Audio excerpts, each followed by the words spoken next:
Hey everyone, it's your girl Maddie here, aka Beaver Moss, and today I am joined by Benjamin Hutcherson of Glacial Tomb, whose band is putting out Lightless Expanse coming out September 20th off of Prosthetic Records. Benjamin, thank you so much for making time for this tonight. How are we doing? I'm hanging in there. The Yeah, older I get, the harder it is to necessarily say, given the state of everything that I'm yeah, good, but I'm here and I'm excited to sit here and chat with you. So in that respect, I'm doing all right. awesome, cool. Well, let's talk about the record coming out because I'm listening to it, and what I hear is you taking a bit of a hybrid approach, to your music. You're bringing in elements of sludge, you're bringing in elements of death metal, maybe even some black metal.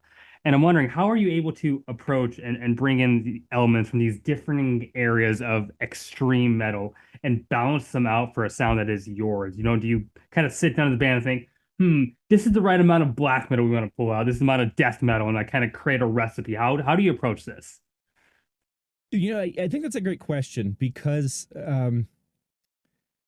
when I was much younger and I would listen to my favorite bands and I would think about how they would incorporate, seemingly disparate influences. And I, for a long time, assumed that there was this level of like, hyper self-aware, hyper reflexive songwriting where you're thinking about it like that. And the reality is that much like the way that the older I get, that my body falls apart and I become increasingly miserable, the older that I get, like I don't think about any of those things. I just write.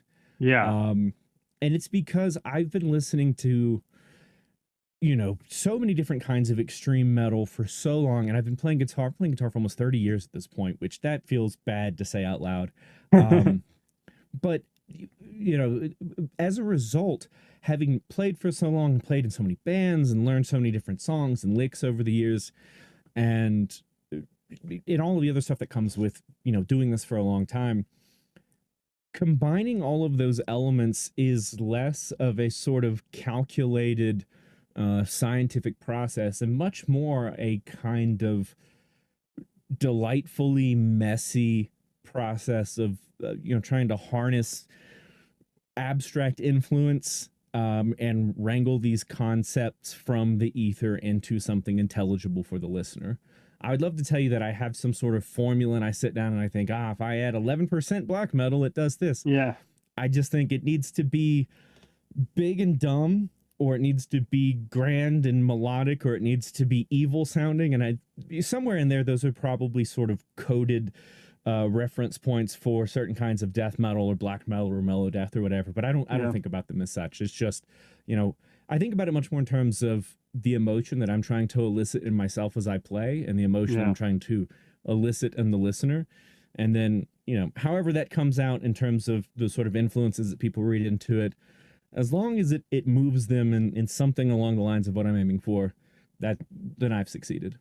Well, and yeah, and I hear you talking about how you've played for 30 years and you've been a part of different bands, and I'm sure very in differing styles of metal. And when you listen to like metal history, yeah, it's all metal, but a Dark Throne riff is very different than say a Candlemass riff. And I think the Mm-hmm. more you're around metal and listening to it, and the more you kind of listen to different types, you might like both. They're going to blend together in something completely different and new, and you don't know how is this tremolo picking ending up in a Doom song. It just kind of happens eventually. Yeah, Yeah. and people sometimes get hung up on the fact that I play guitar in Khemmis as well, and they think, Yeah. "Oh my God, how do you play in these two different bands?" And like, yes, there is a different general tonality to those bands and a Yeah. different, ethos in terms of the kinds of stories we're trying to tell. But the way that I play guitar in the abstract is still the same. It's all emotion driven. Hmm. It just happens to be, in the case of Glacial Tomb, that I'm playing a 7 string tuned down to G standard, and playing gnarly, sludgy, semi technical death metal riffs Yeah. instead of big, sad doom chords. But, somewhere in there, the heart, I think, is perhaps not as dissimilar between those projects or any other projects I've ever done as might seem based Yeah. on a sort of surface level analysis. Is Khemmis played in like a standard tuning typically? No, we tune down real stupid low too, but Okay. we play on six strings tuned to drop A sharp. Okay. So it's low, but it's not quite as low as G standard. Yeah. Well, with Glacial Tomb, it's been about 6 years since your debut full length. And I'm wondering, there has to have been some like evolution within that period. Can you kind of point to it at all and kind of like put it into like a tangible, can you point to it? Yeah, yeah. I mean, I think there are a number of points in there that sort of um that stand out of my mind. The most salient being Dave joining the band. Dave joined the Sure. band in 2019. Um, and very quickly, I mean, I've told this story before. I'll tell it again because I love telling the story.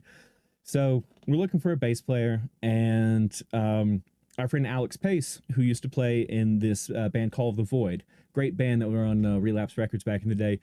He hits me up and he's like, this guy Dave, he's a great buddy of mine. I work with him. He's a great bass player. You should jam with you guys. And he had also reached out to Dave. He's like, this band is looking for a bass player. David's seen us play live. And so I talked to Dave. We lined up a time to jam, and he had the album and everything, and he showed up to the first rehearsal and he said, okay, I learned the whole album, which I don't think we even asked that. I think we were just like, if you'll learn these songs, or I don't remember exactly, but he'd learned the whole album and he'd rewritten the bass lines for the entire album. And he was like, I hope this doesn't seem like I'm sort of overstepping or like, trying to prove anything, but I just wanted to show you what I'm capable of. And we're like, all right, let's see what this guy has. 10 seconds into it, we're like, oh, yeah. Oh, this is great. So we jam for a while and he goes to the restroom and I look at Mike. Mike looks at me and I go, should we just go ahead and ask him? He's like, yeah, we should absolutely, we cannot let him get away. Yeah. And that was a big turning point within the band because as a one guitar band, I mean, there have been a couple times where we've had two guitarists, but I've always been the primary songwriter. Yeah. And yet, what I enjoy most as a musician is creating with other people. I don't think about the guitar as a way for me to manifest my singular, like, creative genius for the world to experience. Like, I love making stuff with other people. Yeah. And I love having someone else interpret my ideas and sort of reflect them back to me and have me think about them in ways that I never had before, which is what happened, jamming with Dave. And then it also turns out that he's a ripper on guitar. So not long after we officially asked him to join, he says, I've got some riff ideas. Can I send them over? And I think, oh God, here we go. The bass player has riff ideas. And he sends over a bunch of demo ideas, some that are just collections of riffs, some are that's sort of skeletons of songs. And I like my face just melts off my skull. And I'm like, absolutely, what in the hell? Like, that's unfair to be that good at multiple instruments, dude. This is sick. And the first song we wrote for the new album, which is World's Flesh, half or more of the riffs in that song came from Dave. Hell yeah. And I find it to be so incredibly satisfying to have that kind of creative relationship with somebody who he was very quickly able to slot into the kind of vibe of Glacial Tomb without just trying to parrot the way that I write guitar parts, because that's useless. We don't need two bends. It's much more interesting to have a Ben and a Dave.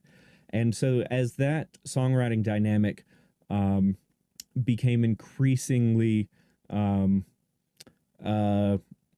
productive, I suppose, Yeah.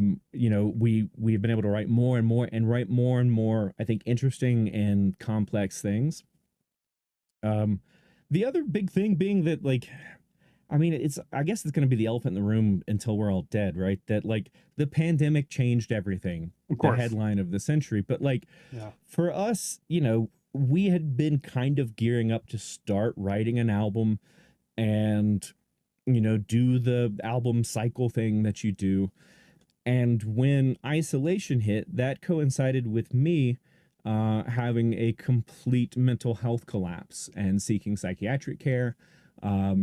Getting on medication for the first time in my life, and getting in touch with, I think, a sort of secular crunchiness that was new to me, and asking a lot of questions about why am I doing what I'm doing, and is this what I'm supposed to do with my time here on Earth, and what's the point of doing this stuff.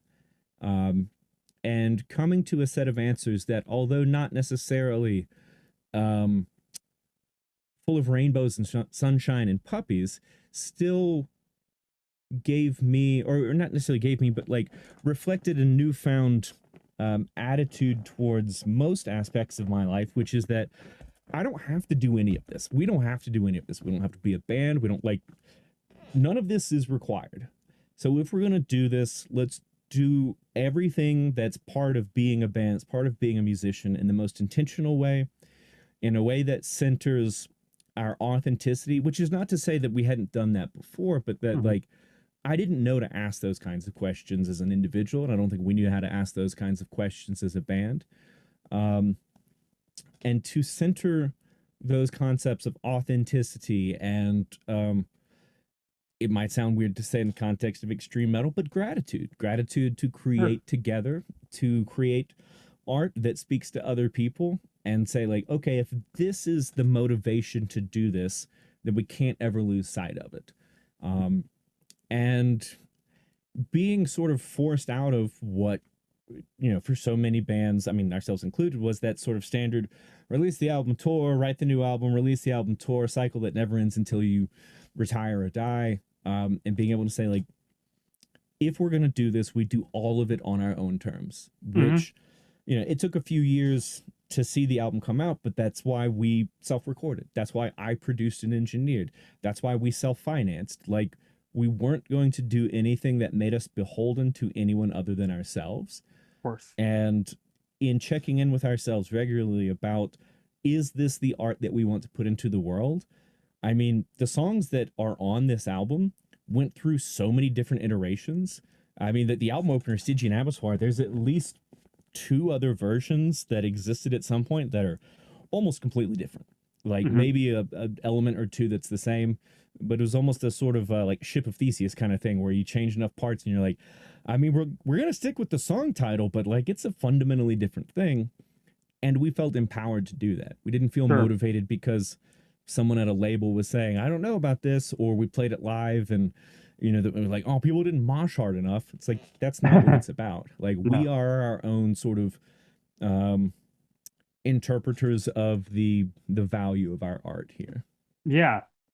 Well, and I'm curious, and you could probably take this multiple ways, but you say, and I think I heard you say that you are the writer, and but you do like seeing outside or other people's interpretation. And one time, you know, seeing David kind of coming in and say, "Hey, I have ideas of how we can build on this bass riff," or I actually have guitar riff ideas, and you're very open to that.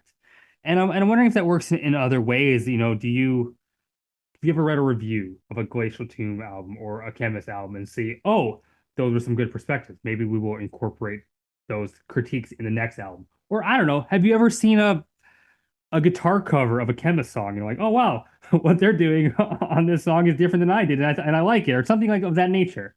I think that's really interesting. No to the first because I absolutely loathe reviews. I don't read them. Sure.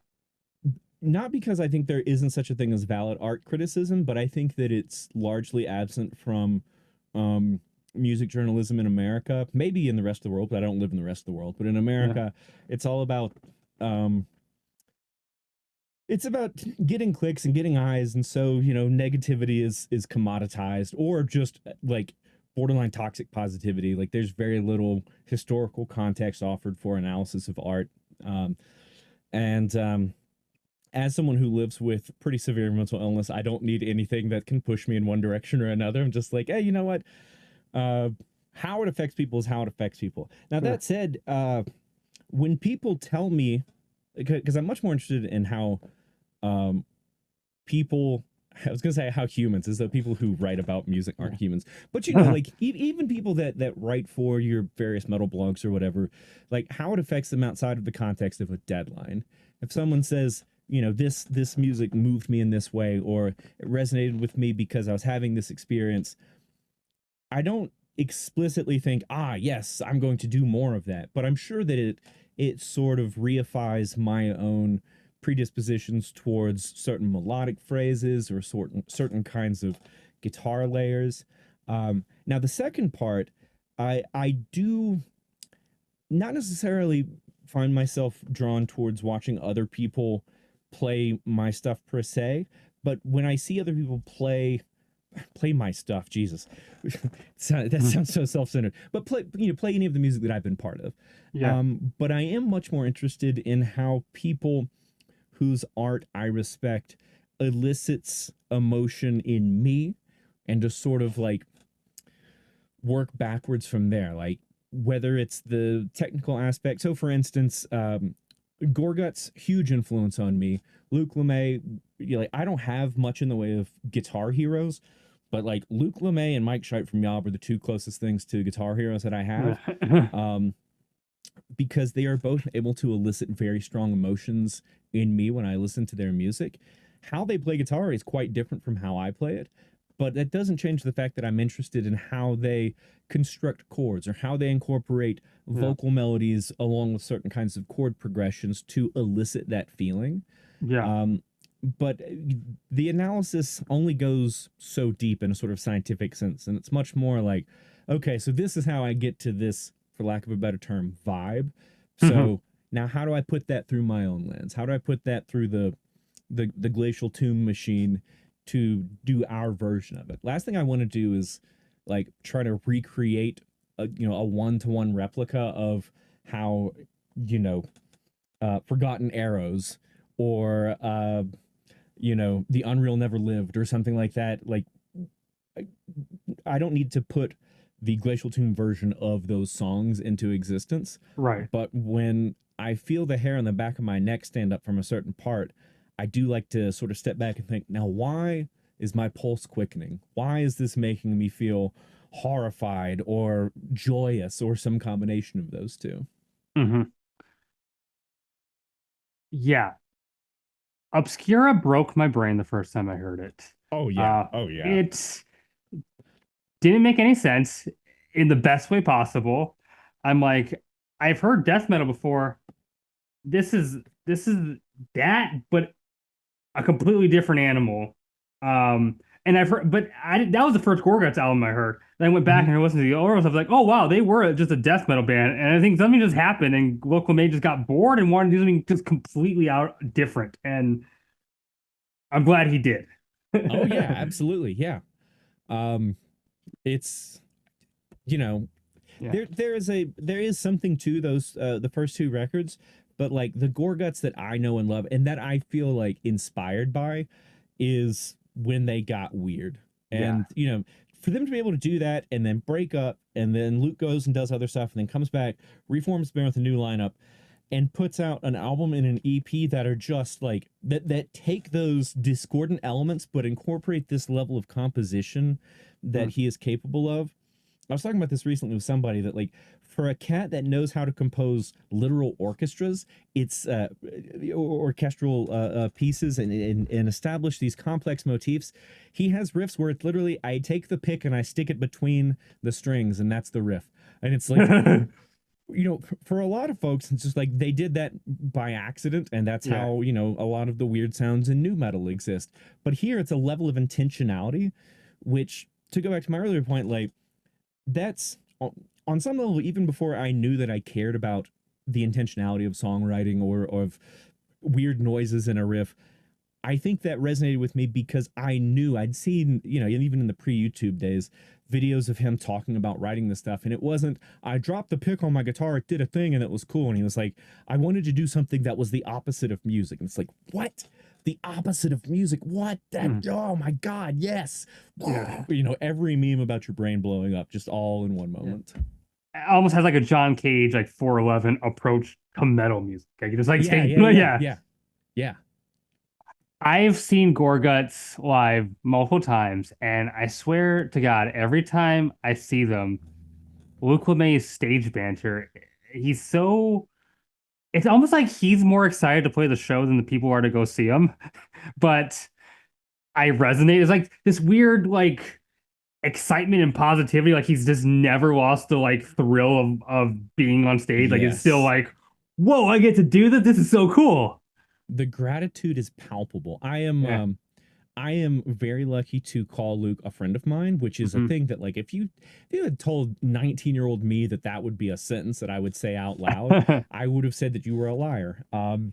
We've been friends for a few years now, and that was the first thing that struck me about him, was that palpable sense of gratitude Mhm. around playing a show, being at a show, like just like I don't exude that all of the time. In fact, there's a lot of times where there's not a bit of that in my heart.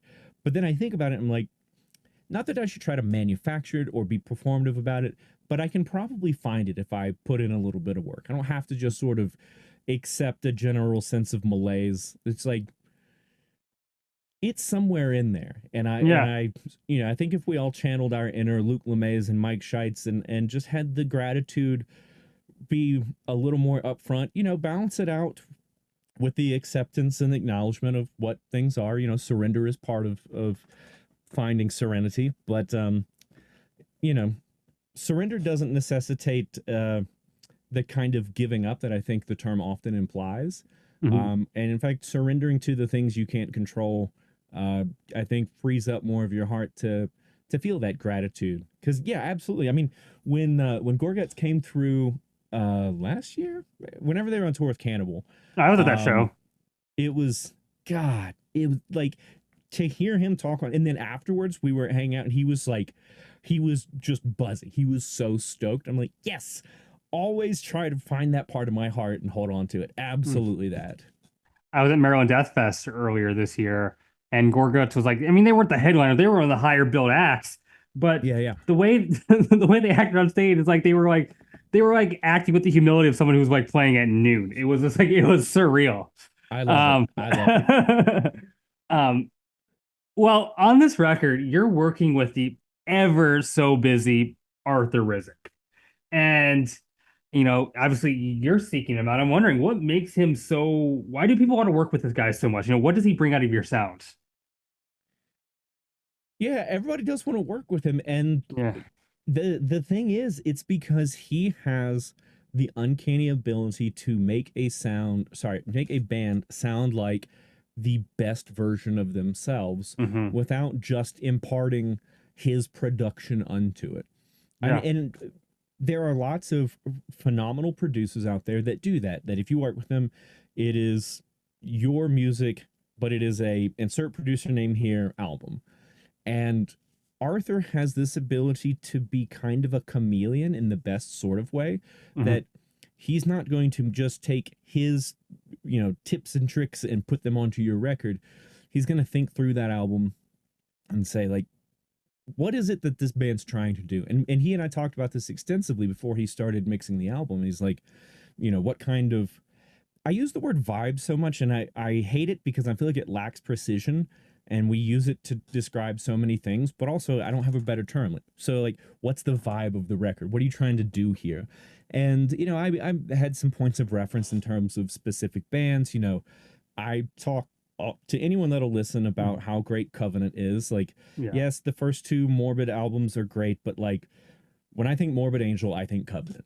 And like there's just a feeling to that record that doesn't exist on anything else, and like trying to find our version of that, our version of like any of the many phenomenal Cannibal Corpse records, but also that there is that sludgy, doomy, atmospheric level that even when it's not an explicit element in what you're hearing, just because there's not a bunch of reverb on the guitar or anything like that, or an extended feedback segment, like feeling is such a core part of what we do that, in describing the vibe of the record, I very quickly turn to these more ephemeral concepts, talking about trying to convey something about suffering and something about misery and something about um, you know, the horror of being Yeah. through death metal, Hmm.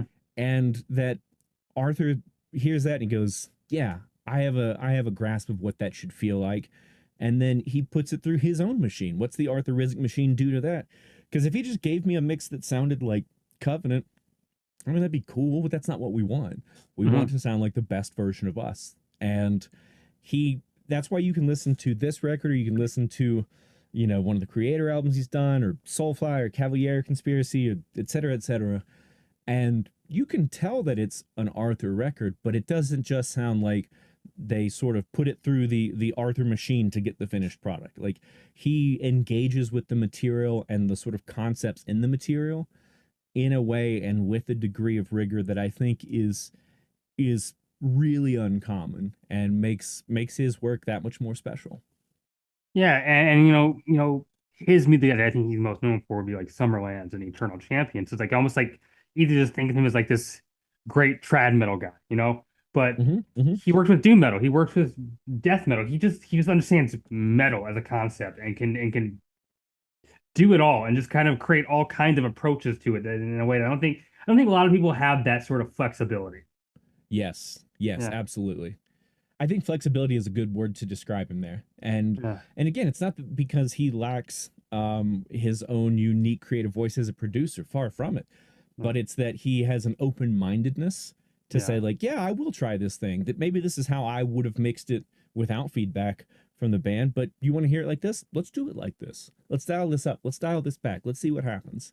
yeah. And that makes it very satisfying to work with him because it does feel like a collaboration in that respect. Mhm.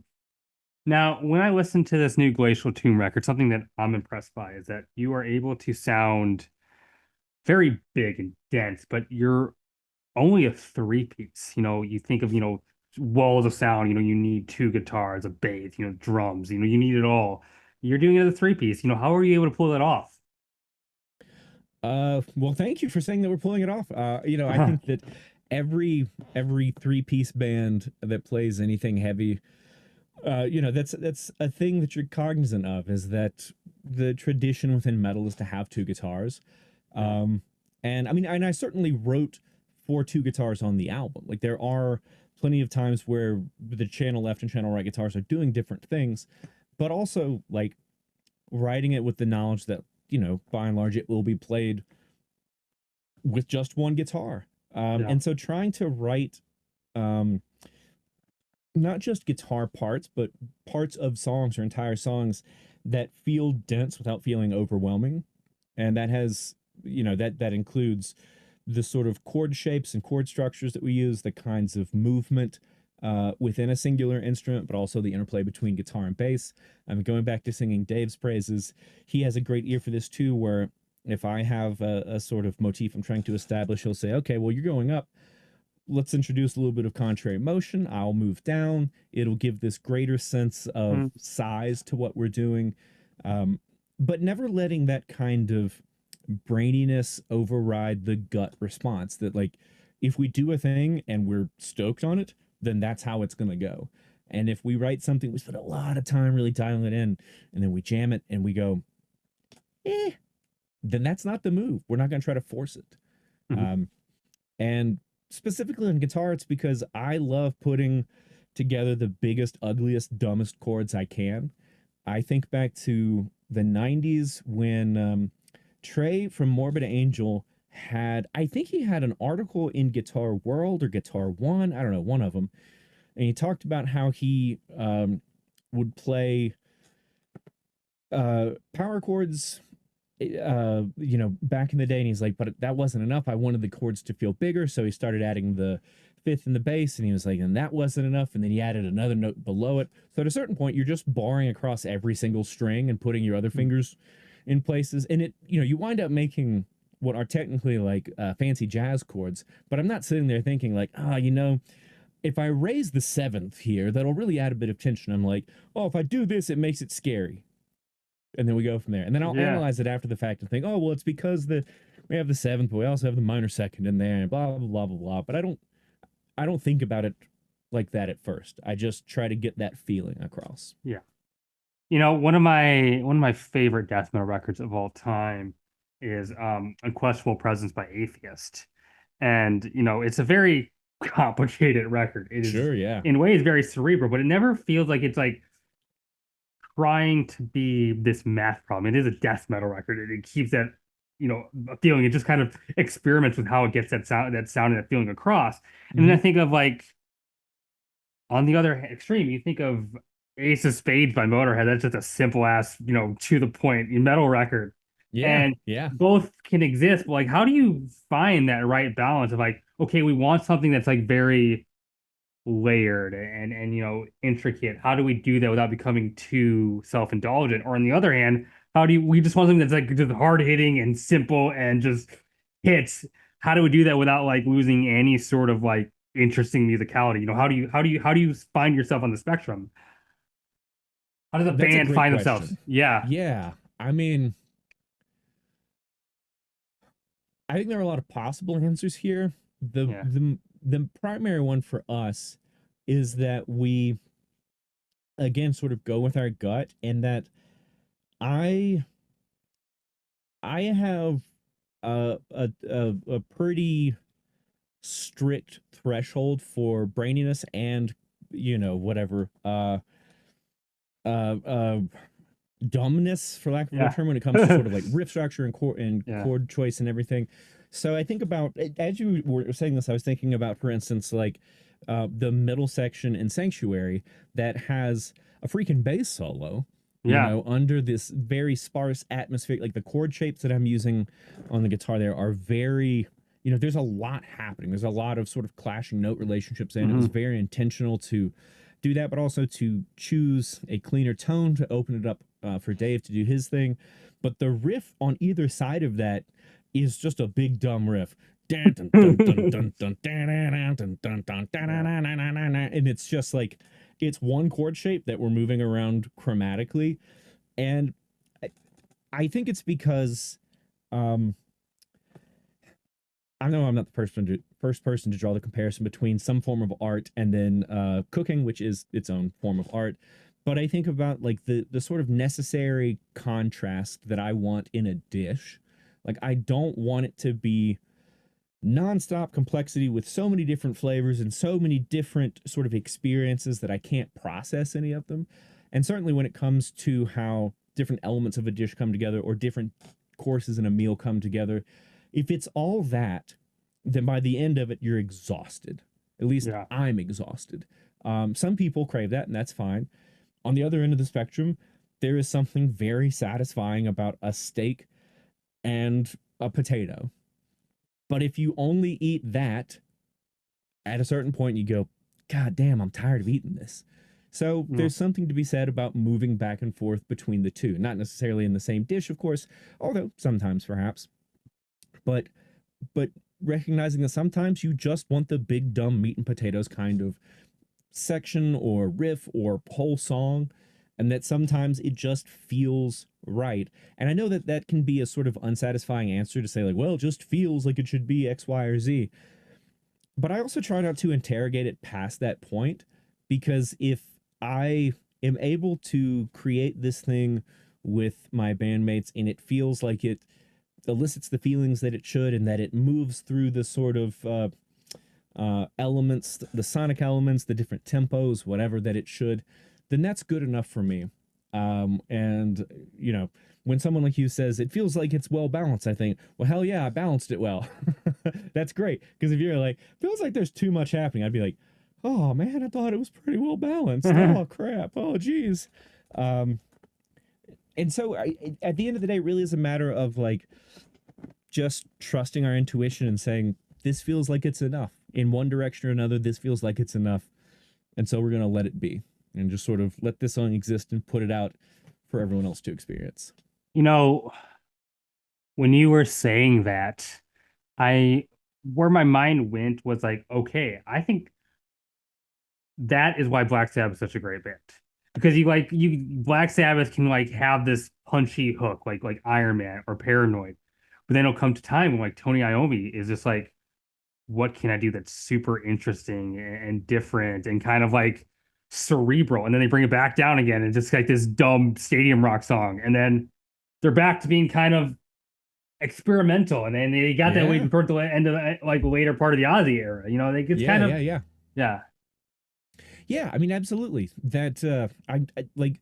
It's kind of unfair that Sabbath managed to lay the groundwork for almost every aspect of heavy music in a way that I Yeah. think we're still being surprised by today.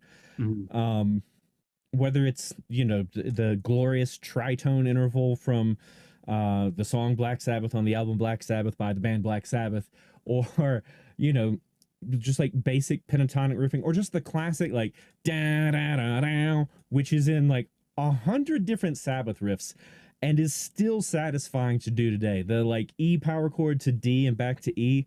Jesus God, it's just satisfying. Tony, you done did it 50 years ago. It's unfair to the rest of us. And those early Sabbath riffs get ripped off all the time. There are so many like generic, rock bands that like play a shittier version of a Black Sabbath riff. Oh my God, It's just yes. yeah. Absolutely. Yeah. Yeah. And they're not difficult. They're not difficult tunes. Any intermediate guitarist could probably play a Black Sabbath tune, but nobody can make it sound like Tony. Like it's just like the Yes. power which what he plays it with. Yeah, I think that you bring up a really good point there that like having technical ability is great.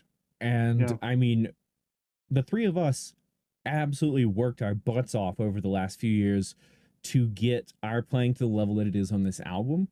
But in extreme music, especially in death metal, there's so much technicality for the sake of technicality that you lose sight of musicality. Hmm. And it's like, great, you can do all of this crazy sweep tap. You can do the Satriani Vi 8 finger tapped arpeggio stuff. You know, great. Fantastic. Your drummer can blast at 400 BPMs. Amazing. Do I remember the song when I'm done hearing it?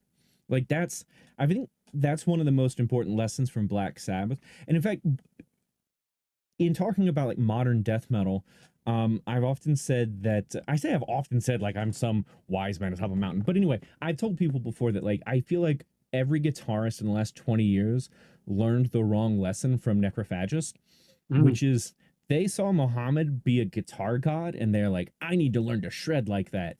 And the reason why, I mean, both of those albums, but especially Epitaph, is legendary is because you remember those songs. Yeah. You remember those choruses. You remember the little squealies in the riffs. Even the guitar solos have these like very memorable passages.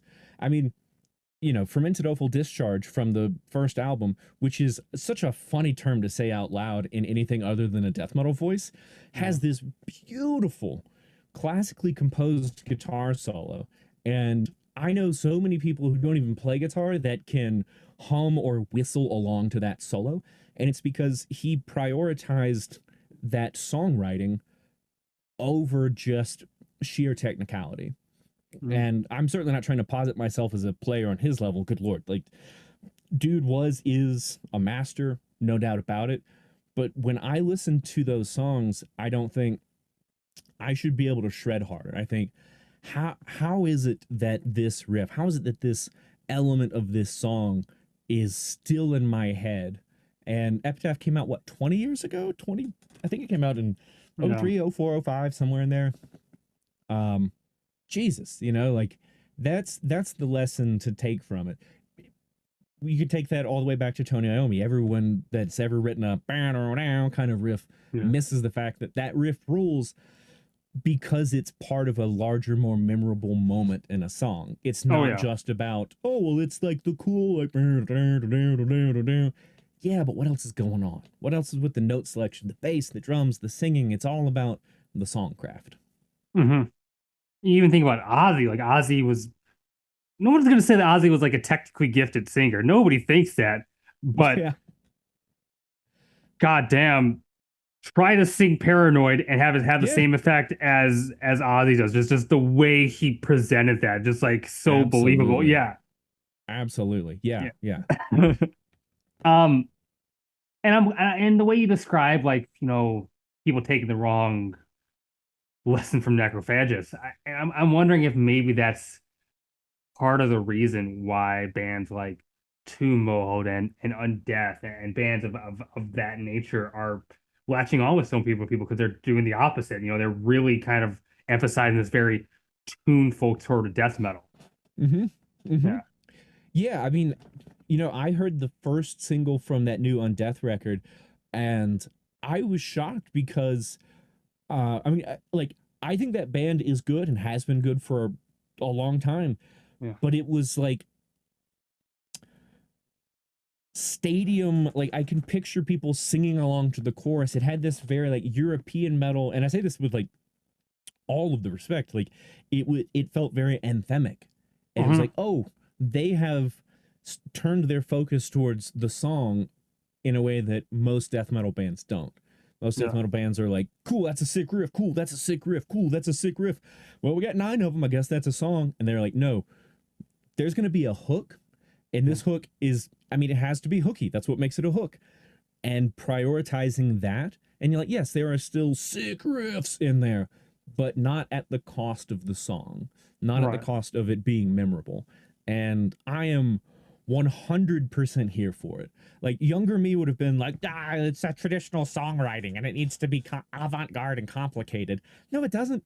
No, it absolutely doesn't. Like at my age, I what I listen to more than anything is John Prine and Steely Dan. So like I love Yeah. a hooky chorus, and I love a song that makes me feel. And if Yeah. you can do that regardless of the style of music you're playing, then you've got my support. Yeah. I mean, don't get me wrong. I love myself some avant-garde disso death, Oh because yeah, I yeah, love the yeah. textures, but there is a place for just like this hookiness, as you put it. Yes. I mean, that's why Which Obituary was such a big deal back in the day. oh yeah, yeah. Yeah.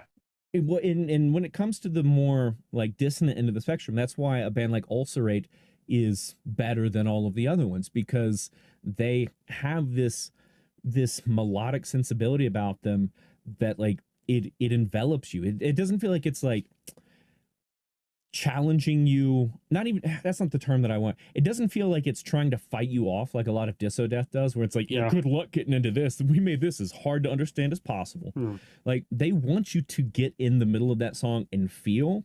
And look, Jamie St. Marat, good God, what a drummer. Oh my God. Like what he's doing on the, but even the drumming is in support of the song. Yeah. All those little ghost note sections, Jesus, like that gets you invested in the song. So when it gets done, you're like, oh, I know how that song goes. I need to hear that song again. There are moments on that new Ulcer record that I'm just like every goosebump. Like it's dissonant, it's Mm-hmm. challenging, but like in a way where it's meant to make me want to hit the rewind button. It's just like these Yes. like horrifying trances. Doesn't make me feel like it's not trying to push me away. It's just like trying Yes. to like grab me and just like not let me go, and I don't want to leave. Absolutely. Yeah. Yes. Yeah. That album, man, all like every album they put out, I think they can't top this. And then they do it. I'm like, ah, geez, Louise. Even the cover art's so interesting to look, just like that, just sea of red. Like, oh, it's so Yes. good. It's very Uh, evocative. yeah. Absolutely. Now we've already talked about this, but you're also in Khemmis, and something I like to ask of musicians who come to the show who are in another band that a lot of people can recognize is what are you able to express in this project, Glacial Tomb, that you aren't able to communicate in Khemmis? What is the utility of this project for you? That is a wonderful question. Yeah. Um, I mean, part of it is that um, if I wanted to be extremely reductive, I would say that both bands are just different facets of sadness for me. But Hmm. that's reductive beyond reductive. Yeah. With Chemist, there is, a much more overtly melancholic kind of thing happening. There's much more sort of soul bearing happening through the lens of metaphor, of course, and fuzz, I suppose. But it's much more about our personal experiences and our grief and our longing and our love and all of those kinds of things. And Glacial Tomb is a place to express something a bit more um vitriolic and nihilistic. Not to the extent of it being purely that it's, the last thing I would want is for people to assume that it's some sort of like, you know, freshman year a philosophy course kind of nihilism of like nothing matters, everything's stupid, I hate it. But much more, I hope it comes across as this, much more of a sort of um, optimistic nihilism, maybe, or Yeah. an accepting nihilism that we don't matter. Nothing matters in the sort of grand cosmic sense. Um, the universe doesn't care about us. The universe will be the same after we're all gone, which at this rate may not be that far off, but as it was before we were here. Planets will still be born, stars will die, it will keep going on. Um, and that can be, and is, I think, a horrifying kind of perspective to have. Um, but it can also be an extremely liberating one, that if nothing matters and we're all going to die anyway, and the only thing that we're guaranteed is suffering, then you're obligated to reduce that suffering because that's the only way the suffering gets reduced. The universe doesn't care. Everything you love will die. Your life will always be filled with pain. Consciousness is a burden and a curse. I believe those things as firmly now as I have at any other point in my life. But through changes in my life and changes in the band and how those things have intersected, Glacial Tomb offers a way to express that and explore that that feels less like just unburdening of frustration or anger. In fact, I'd say there's not nearly as much anger in this band as there used to be. Um, and it comes with that sort of, as I put it earlier, that sort of like secular crunchiness. Yeah. Like, you know, there is anger, but there's much more of, I think, a sense of frustration, frustration with our world, our species, things like that. The fact that it's so it's so much more work to be a piece of shit and to be an asshole than it is to just be kind, and yet our species more often than not opts to not be kind. Um, and then you put that through the lens of a little bit of weird horror and cosmic horror and sort of I hate referencing Lovecraft because he was a bigot, but like people that he inspired, Yeah. um, like Thomas Ligotti is probably the most influential author for me, both fiction and nonfiction. Yeah. But also, I mean, Laird Barron is another one. Stephen King, The Dark Tower is like my favorite series, even more so than Lord of the Rings. Which, as a nerd, I know sometimes people are like, "Oh my god, how can you like anything more than Lord of the Rings?" I'm like, well, that's because The Dark Tower does it for me. I Yeah. don't know what to tell you. I'm rereading it now for like the fourth or fifth time at this point in the last 6 years. Um, Mm. it's there are similar sort of emotional undercurrents in the projects, but what I want to do with them and what I'm trying to convey with them, with my voice and with lyrics and obviously with the guitar, um, I'm trying to elicit a different feeling in the listener because I feel different when I play these songs on stage. Yeah. I when you start talking about this positive nihilism, I nerded up. I love philosophy, and I've never really like gotten to a philosophy discussion with a guest. I have once, but like when I think of like, you talk about this elementary nihilism, like everything is, futile, nothing matters. And, you know, and to an extent, maybe that's true. And but you think of like how existentialism evolved, and there was, these complete nihilists, and there was people that took that. I'm blanking on like people like Camus that were like, yes, but you can confront that and create your own meaning, find meaning for yourself in something, and kind of ignore that meaninglessness. And then there was people like Kierkegaard that tried to like externalize it to like a god or something. Mm-hmm. But um I I try to put that in my own life, this like positive nihilism, and that like I think it's such leftovers from like the Reagan era, right? Where there's like this like you must be productive, you must, be successful, you know, and now I think of it like, well, if nothing matters in this world, if we're all gonna die and that's it, then why is what you do and what if you're making like a millions and you're producing, what makes that more valuable than what I'm doing. It's both as meaningless and futile and gonna and leaving at the end of the day. So like I no longer feel bad if I just want to play some video games for a few hours. Like just Oh yeah. it's yeah, it's as pointless as doing this big marketing project. They're both equally as pointless. So just do your life. I yeah, I mean, first of all, like Maddie, that is so refreshing to hear, and Yeah. like it's hard enough to even name that degree of internalized capitalism and neoliberalism where it is me and it's only about me and I'm going to get as many dollars as I can, even at the cost of the happiness of those around me or the well-being of those around me, because that means it's a life well lived.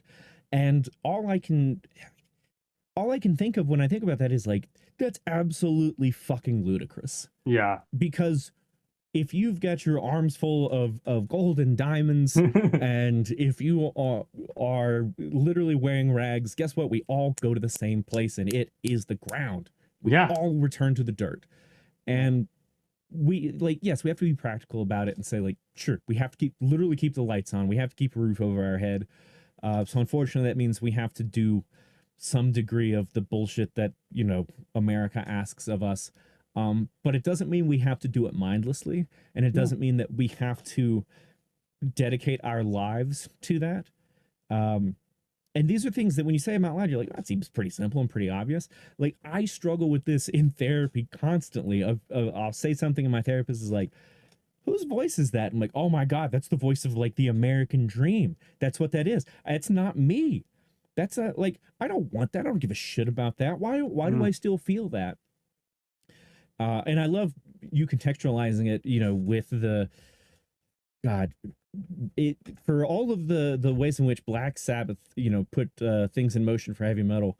Reagan really did the same for just like the destruction of the earth and happiness and Yeah. community and family and God damn, like if ever there was an American politician who I would believe was the Antichrist, um, people point to more modern folks, won't name names, but like I mean, Reagan seems like there's a level of diabolical scheming in there that's Yeah. just so yeah. I mean, it's so hard to even give yourself this space to like you were saying, say like I'm just gonna play video games. I'm just gonna do whatever if I have to sometimes literally, and if not literally, then figuratively, have a conversation with myself to give myself permission to like sit in the floor and play with my dogs for a few minutes. Yeah. When it's like, oh, well, shouldn't I be out earning one way or another? Shouldn't I be getting ready for this tour? Shouldn't I be advancing? Shouldn't I be uh, establishing relationships with brand partners? And it's like, I'm still going to die, Yeah. you know? And given the median life expectancy of a white man in America, I'm at the 50-yard line at best. Quite possibly I'm Yeah. a lot further along than I would like. And in that case, like, I need to be more cognizant of how I'm spending my time. Yeah. And I need to be more cognizant of why I'm doing what I'm Yeah. doing. And this broader worldview, this like acceptance that like nothing matters, again in like that big cosmic sense, um and nobody's gonna save us. I'm Mhm. and that's also difficult, especially as a white man, to acknowledge that like I can't save everyone. I'm not Superman, I'm not Jesus Christ. No matter how much I might look like paintings of him at times, like I'm not. What I can do is better my life, enrich my life with love and joy and kindness, and try to share that with the people around me and try to encourage that in the people around Mm. me. Try to do that through the art that I put out into the world. Like, I'm not stopping the apocalypse. Yeah. None of us are. I mean, what it would take to do that is all of us getting on board with that. And that is unfortunately a larger and more complicated conversation. But what I can do is, I guess, in a somewhat Christ Yeah. like way, live a life that makes sense, live a life that is about um, you know, kindness and joy and like literally just doing your best, I am so just glad. trying. I'm so glad you took it in this direction, and we are approaching an hour. I promise we're gonna wrap this up soon. Uh, If you want to But start another call, we can do it. I don't want to like eat up your time, but like oh, I'm hanging out. I don't want to keep your time. I have plenty of time. No, no, But no, it's fine. I uh, need to start cooking dinner in like an hour. I'm yeah, free no, till then. yeah, we would we will not take that long. But Okay. I do want to kind of go off what you said about the Christ-like figure. Um, I I grew up in a hyper evangelical environment. I went to church camps. My dad was a pastor. Mm. All I knew was the church. Hmm. Um, and I always remember hearing, and I'm not saying this because I want to bash all religious people in general. Like I don't want to take a reductive thing on that. I'm really talking about specifically the organized Republican Sure. Yeah. evangelical Yeah. Yeah. empire. I mean, as soon Um, as you say evangelical, like I'm yeah, like, yeah, yes, I know. yeah, yeah, As yeah. I'm from the South originally, so believe me, I know, I know. Um, I was always told, well, you got to believe in God because you got to have meaning in life. Those atheists have no purpose. We have purpose. We're gonna go see heaven. We're living for God. And now that I'm an atheist and free from that, I'm like, actually, I think I have more purpose in my life. Now I actually think I need to live this life with more urgency than you, who just kind of ignore this as like a test run to go to heaven. Like, I I want to help the person on the street who's hungry. I want to do stuff that impacts people because I want to see a better world that I'm not going to live to see. I'm going to die and then I'm dead. But I hope that this world is better for the next generation. I want to do those things for no reason other than I want to see that happen. There's no eternal reward in it for me. It's more purposeful, I feel like, in that way because I am not tied to some external religious, meaning. Hmm. Yeah. I 100% agree. I mean, I also understand like in my darker moments, I have certainly found myself thinking or sometimes saying aloud like if I can wake up tomorrow and believe in God and not feel this way, not suffer from, massive depressive disorder, Yeah. like I would do that. I would give up. I know the scene in the Matrix is referenced to the point of it being a meme unto a meme unto a Yeah. meme, but the part where Cypher's eating the steak and he says, "I know it's not real, but I will gladly give this up because ignorance is bliss." Like there's truth in that. And Hmm. like I can understand and I can empathize without condoning, Right. and say like, yeah, I wish I didn't know the stuff that I knew, at least some of the time. Now, would I really change my life? No. Like I wouldn't want to give up who I've become, but it doesn't change the fact that like it's pretty goddamn scary, you know, especially in tough times to be like, yeah, there is no plan. There is no greater being. There is no like whatever sort of like creative forces in the sense of like the initiation of a big bang through like literal like cosmic forces, not metaphysical forces, but cosmic events. Like there's not a big sky mommy or sky daddy waiting on us. No. It's us. That's it. And it takes a lot of mm, it takes a certain degree, I think, of stubbornness, and I mean this in the best way, to take all of that and say, yeah, all of that's true, and I'm still going to do the right thing. I'm Right. still going to try to reduce the suffering in the world. I don't have to, and in fact, by any of the logic offered by these people, I am doing something silly or wasteful or dumb, but I'm going to do it anyway because it's the right thing to do.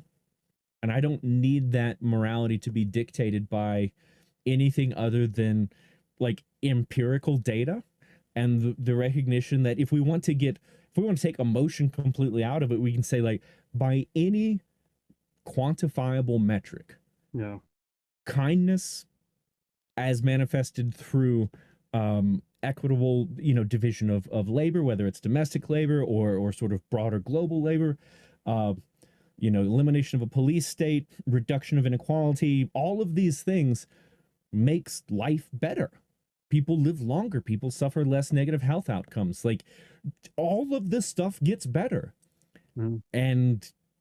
And perhaps unsurprisingly, but still very frustratingly, in the face of all of that data, we as a species and especially we as a country go, no, no, we're not going to do that.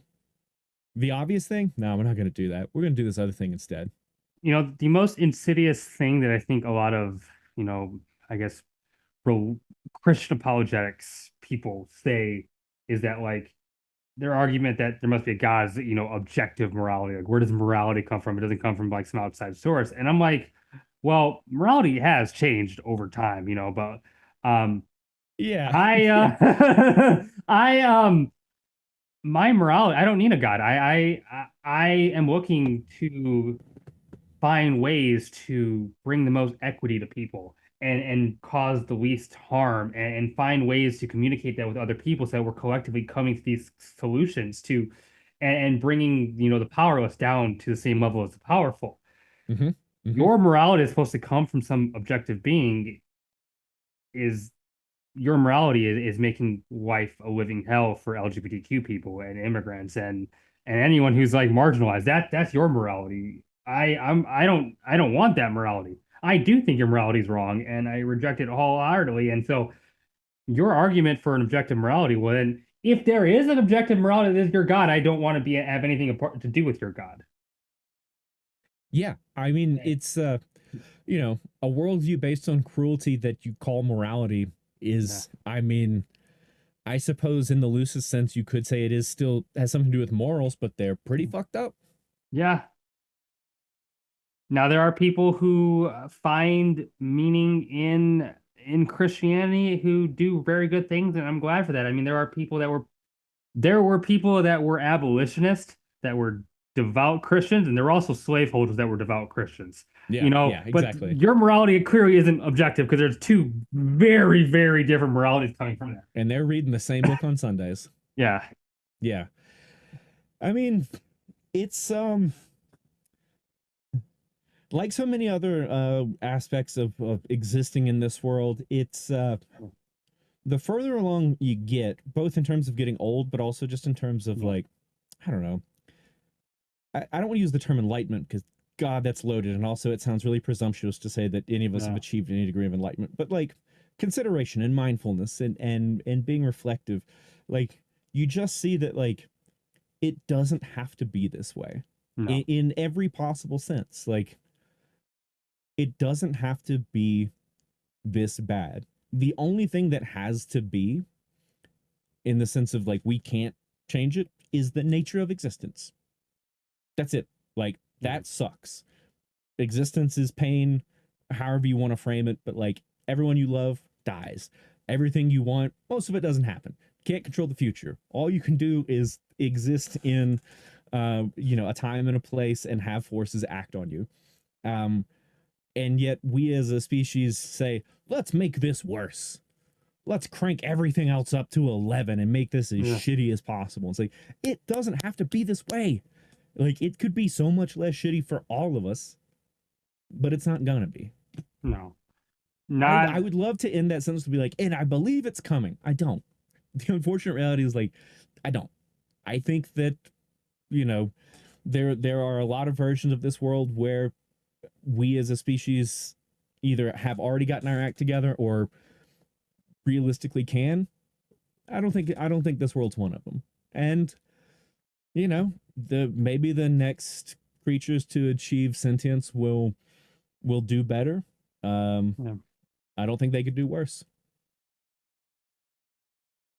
I try to be hopeful because like I saw 2020 and like the people and how much people understood racial dynamics. It was the most where I think people like understood it as more of just like a systemic thing. It was Mm-hmm. bigger than just like, oh, racism exists, but let's to not be racist anymore. No, there was actually like people like for the first time like nakedly saw like the police state and how it's tied to capitalism. But we're 4 years after that, and not much has shifted, and it's disheartening, but also like I have to think that like at least people are understanding things more, but that's only goes so far. Yeah.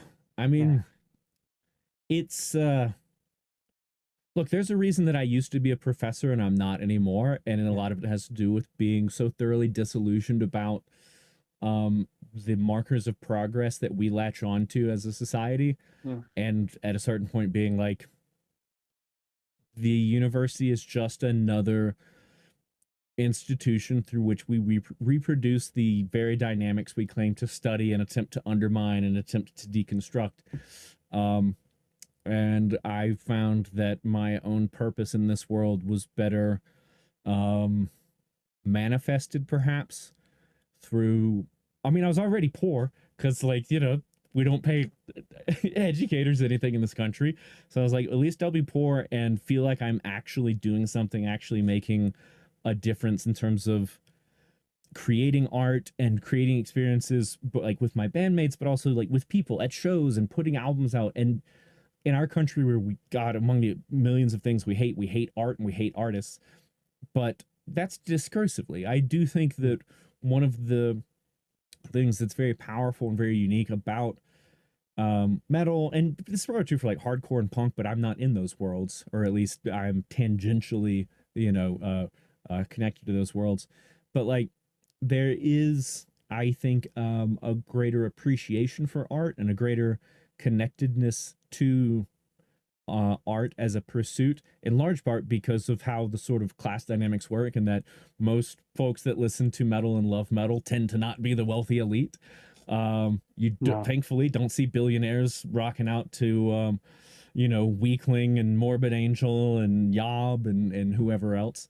Um, it's a balm for the soul to have that experience, but it's, again, it's palliative treatment. It's not curative. Yeah. There is Sorry, I have managed to take this conversation just like, I'm gonna bring this down as fucking negatively as possible. I Ah! love it. I mean, we listen to metal. We like downer shit. Um, yeah, I think that's a great like way to kind of bring us back to metal is that like I do think metal is important. Obviously, it's not for everybody. That's what we do like an underground genre of music. Like it's not Yes. it is a niche, you know, nobody's making money in metal except for like Iron Maiden and Metallica. But there is something it is very working class. It is, you go to the shows, you're gonna see a lot of trans people. You're gonna see a lot of people that are just like are working 50-hour weeks and they need to let out their aggression somehow. Yes. They need Yes. they need a healthy way to like you listen to Hammer smash face and they get that violence inside instead of like because they're so frustrated with the world, they get it out through music, and that's so vital. And or that depression and that inner turmoil, they can channel that through a Mhm. dark, depressive black metal tune. Like there is definitely utility for metal that I think is very healthy. I absolutely agree. Yeah. I think that I have two thoughts that come to mind as you say this. The first is that metal is for everyone except for bigots. Hmm. So obviously bigots stay out. Um, but also your point about the like the sort of like greater degree of representation for LGBTQ IAA folks, um, uh, people of various racial and ethnic backgrounds, people of different religious backgrounds, people of I mean, in theory, people from different class backgrounds, but again, we tend to see like a statistical overrepresentation of working class and lower middle class folks in metal. But like, it can be for everyone. The thing that I have found incredibly frustrating over the years is that metal often fails to live up to that promise. Metal broadly, I think that Yeah. there are certain subgenres and certain artists and certain labels that tend to do a better job of being um, cognizant of these dynamics and embracing the beauty of having a diverse representation of musicians and fans and label heads and things like that. I Yeah. mean, the reality that we are still faced with it, even though like the model of the record label is sort of going the way of the dinosaur, as it were, most metal labels are still run by white men. Yeah. Like, so we can't be that surprised when they sign band after band. And look, I'm saying this as a white man. I recognize my position and the privilege that it affords me, but like, when we have these changes in visible representation, like on stage especially, I feel like it encourages, in some cases, in a good way, forces people in the crowd to be like, "Oh yeah, that's right. There are people that look different from me and that live lives different from me, and that one, that's okay, and two, maybe I could just take a little bit of my energy and cultivate some goddamn empathy, you know?" Hmm. And that's hard. Like I recognize this in my own life. Like I'm almost 40 years old. I am by no means a guru. I'm doing my best, and I like to think that I have a better sense of the shape of all of this than I did a year ago, five Yeah. years ago. But like one of the things that I continually remind myself of is that like my experiences are not universal. No. And when I see people in the crowd that are in any way, shape, or form different from me, like I get excited about that because one, I think that's an important marker of progress. And I know that kind of undermines my earlier point about everything's fucked and we're all going to die. But like both of these things can be true. Metal can be doing a better job and the world is still burning. Um, but it also makes me feel like we're doing something right to specifically let people know that the art that we create is for everybody. When Mhm. I see more and more trans folks at shows, and knowing that they're not just there. I mean, they're there to see metal, yes, but that they're there to see something that I've helped create in the world. It's like, cool. So I have managed to talk about this enough, and we as a band have managed to talk about this enough, and we've said it in press releases and interviews and stuff that like we want you there. We want people there. We want people that don't just look like us there. And Yeah. I hope that at our shows, I would hope this is true universally, but I would always hope that at our shows that folks do feel safe and secure and excited to come have the experience that you're talking about, to work through whatever it is, whether it's they're celebrating, they're feeling joy and they want even more of it, whether they are feeling particularly isolated and they need to feel connected to community, whether they are struggling with mental illness or whatever, that like there is a place, there is a community that although it doesn't always do nearly as good a job as it can, still does, in fits and starts, a pretty decent job at being better than the rest of society. Yeah. I I think so. And do you think you've seen your crowd, even like talking about with chemists, becoming more diverse over the years? Yeah, yeah. I mean, I hope to continue to see this with Glacial Tomb. I mean, we we leave for tour at the end of the week, and it's the first tour we've done in 5 years. But in that time, Khemmis has done a lot of touring, and we have certainly seen, more women and more trans folks and more non-white folks at shows, and I love that because the experience that we're trying to convey through our music is a universal one. Yeah. It sucks. That's the thing. It sucks. It hurts. It's it's filled with loneliness and pain and Yeah. frustration and doubt, but like everybody feels that. And I think that sometimes we as a society kind of romanticize, not kind of, absolutely romanticize suffering and be like, oh, you have to suffer for a reason X, Y, or Z. No, no, no, no, no, no, no. That's terrible. Don't fetishize it. Don't romanticize it. Don't commoditize it. Like Yeah. it's there, but it's there for all of us in different amounts and in different, concentrations to be sure. But if you keep that in mind, if you center that, then I think it does increase your sort of capacity for empathy. And also, I think it increases your appreciation of having a scene in your city or your nearby city or whatever, where you're like, Yeah. I have a place. Cause like, I don't know about you, but growing up in the South, there, I grew up in a small town in Mississippi. There was not a scene, there was no Yeah. live music. They didn't even sell booze in the county until like 5 years ago. Not that booze is a prerequisite for a good time. And as a sober person, I always have to be like, that's not what I'm saying. But it is that kind of small town in Mississippi. Yeah. I didn't see a live show for the first time until I was 18. Hmm. Like, other than I guess maybe there was a band that like the guys at the local music store played covers during like the spring harvest festival or whatever. Yeah. But like the first actual show I went to go see with any bands anyone had ever heard of was a pretty solid one, if I say so myself. It was the 2002 Relapse Contamination Tour. A guy I went to high school with was like, "You should go check out these bands. They're playing in Memphis." I was about an hour away. A friend of mine and I went, and I saw Mastodon, Cephalic Carnage, Soylent Green, and Dysrhythmia. Ooh, Pretty good, pretty ooh, good first exposure to the underground. ooh, Um, yeah, but like I know what it felt like again as a white man who well, as a straight white man too, yeah, sexuality obviously being part of it, a very masculine, well, maybe not very masculine, a somewhat masculine presenting straight white man. Like, it sucked being in Mississippi, and I know that it could have sucked so much more, but it sucked, and I didn't have a sense of community, a sense of belonging. yeah, And like, there are a few moments in my life that I can point to and be like, that's as close to seeing the face of God or hearing the voice of God as I will. And that moment was one of them where I was like, oh, these people look like me.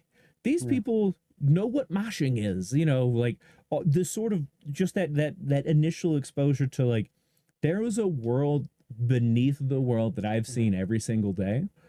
And it's a world that seems a little bit more hospitable to me. yeah. So to have any part in making that world increasingly available to people, um, I feel I have seen that happen in the crowds, and I it's one of the things that I think I can do to go back to my earlier point of like reducing suffering. Like, if I can do anything to make that happen more, whether it's in terms of playing shows or releasing music that people want to listen to and come together around, then like that's what I'm supposed to be doing. I I'll give kind of like I put myself in here kind of in a personal example, but I I actually recently got a bass. I don't consider myself like a bass guitarist at this point. I mean, I guess technically because I'm a bass, like I can play a few Sabbath riffs. I'm like totally like I'm not an advanced musician in any way. I'm just having fun with it. But That's all that I think matters. I think part of it is like I would go to metal shows and I'm starting to see more femmes and trans people and people with LGBT community on stage, and it almost gave me like a permission to like play it. And so like I think the Yeah. more I think that happens, the more you'll start seeing diverse people in bands and more people seeing, oh yeah, I can do this, and more people coming to shows to see that. And I don't know. That's yeah, Yeah, I mean, one of the myriad forms of privilege that I've enjoyed over the yeah, last 4 decades is that when I look at a stage, most of the time the musicians up there look like me. And for a long time, I never thought anything of it. I was like, well, yeah, they're yeah, musicians. That's fine. And only, in the last, whatever, 10, 12 years, as I started thinking about, very explicitly about representation. I mean, again, like I used to teach sociology, so yeah, like I had to really interrogate these kinds of things, but also like experientially seeing bands with people of color or trans people or whatever, or members that speak other languages, and yeah, seeing what that does for people in the crowd where they see that. I mean, the sort of obvious analog here is in movies and TV shows. Like, yeah, every leading man for the last 100 years has looked like me. Yes, with short hair yeah, and probably no beard, but the point is, so at no point did I ever think I can't do that, except for the fact that I can't act and I don't want to. But it wasn't yeah, because I felt like I couldn't give it a shot. sure. And seeing more and more diverse representations of every facet of the human experience in movies and TV shows, and just hearing from people that, like, oh, for the first time in my life, it seems like that's a thing that's available to me. Hmm. Oh my God. Like, yes, more of it. Yeah, Because as someone who's not only a musician but a music lover, like, I've heard white men's stories. I can't imagine I'm going to hear a song from another straight white guy that is so unlike anything I've ever heard before. But like, I love hearing stories and hearing about experiences from people whose lives are different from mine. Like, the music made by people that who have had different experiences from me is incredibly compelling. It doesn't have to be about their day-to-day existence. It can be, but like, hmm, they're going to appreciate the instrument in a fundamentally different way. And that yeah, gets me so stoked yeah. because I don't need more of what I've already had. You know, give me all of the experiences funneled through metal. Absolutely. Yeah. Give me trans folks and give me queer folks and give me old folks and young folks and black and brown and every imaginable, variation therein. Like, hell yeah. Our music becomes better as a result. Our community becomes stronger as a result. Well, thank you for that. I do want to kind of end this on asking, you have this new record coming out September 20th, that's just like a week away. It's It's so 10, close. It's so yeah, wild. like 10 days away. Do you have touring plans in support of it? Yes. So we actually leave for a tour on Friday. We're going out Okay. for 2 weeks. We'll be doing the sort of circuit, the East Coast, some dates in the Midwest. We're doing a couple of festivals: Heavy Hell Festival in Indianapolis, New England Metal and Hardcore Fest in Worcester, Hmm. um, the Metal and Hardcore Fest pre-show with Rivers of Nile in Albany. Bunch of stuff in between. We're playing with Deicide in Detroit. Oh, That'll be fun. yeah. Um, and yeah, and then a bunch of headline dates in there, and then we're already putting stuff together for the spring. Nothing that I can share yet, but we're finally at a place to do this with a greater degree of dedication and intentionality, and just like we have the resources to do it now in a way that we never have been able to. And Yeah. this album is something that we're so proud of. We worked so long on. It's like we owe it to ourselves to get out there and play it as much as possible, because it, as satisfying as it is to record it and release it, like the stage is still the place for me that holds the most power. Like that's my Yeah. church. That's my spiritual experiences up there. It doesn't have to be up there. It can be on the floor with other people, and we're creating this moment together. We've got this sort of collective effervescence that exists only in the context and the time of the show, and hopefully is transformative outside of it. But like that's what I'm supposed to do with my time here. So goddamn, I'm Hmm. gonna get out there and do it. Hell yeah. I love that. Uh, well, you heard it here first. Catch Glacial Tomb on tour. Also, make sure you check out the record September 20th coming out on Prosthetic Records. I've heard it. I like it a lot. Um, of course, always, yes, do these. Thank you to my patrons. You keep the show running. You are the best. You are the best. You are the best. You watching right there, keep it metal. My name is Maddie, aka Beaver Mosh, and I'm out of here. Bye.